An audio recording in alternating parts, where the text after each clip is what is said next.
कांग्रेस नागपुर में है और बीजेपी अयोध्या पहुंचने की तैयारी में है। नागपुर से निकलकर आरएसएस और उससे जुड़ी बीजेपी राम मंदिर निर्माण को अपनी राजनीति को कोर्ट के आदेश के सहारे अंजाम तक पहुंचा रही है, तो वहीं नागपुर के पास वर्धा में बने गांधी आश्रम का रास्ता भूल चुकी है। कांग्रेस बैक टू बेसिक हो रही है। नागपुर में पहुंचकर मल्लिकार्जुन खड़गे और राहुल गांधी का आरएसएस को चुनौती देना एक सामान्य घटना नहीं है। इसे आप केवल इसलिए खारिज नहीं कर सकते कि कांग्रेस चुनाव नहीं जीत सकती। इतनी हार के बाद भी एक राजनीतिक दल आरएसएस से लड़ने का ऐलान कर रहा है।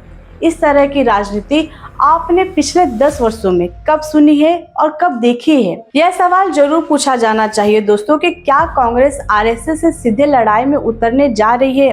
राहुल गांधी पिछले 1 साल से आरएसएस का नाम लेकर साफ साफ बोलने लगे हैं। उनकी अपनी ही पार्टी ने कभी ऐसा नहीं किया।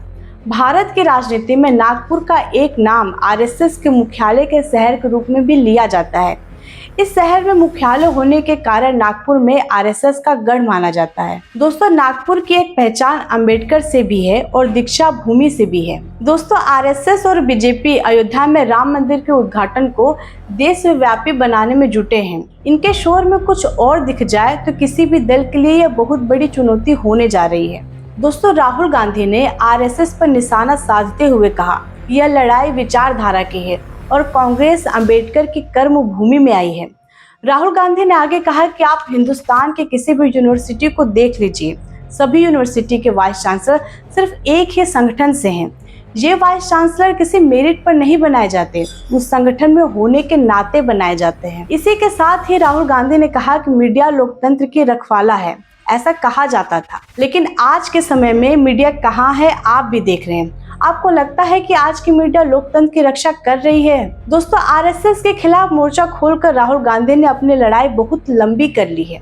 शायद वो बहुत अच्छी तरह से जानते हैं कि ये लड़ाई एक चुनाव जीतकर नहीं जीती जा सकती और बिना इस तरह की लड़ाई के अब किसी राजनीतिक लड़ाई का कोई मतलब नहीं है।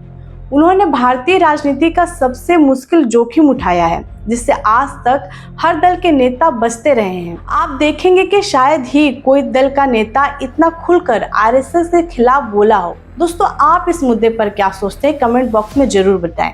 आप देख रहे थे खबरीलाल टीवी। मैं हूं आकांक्षा। धन्यवाद।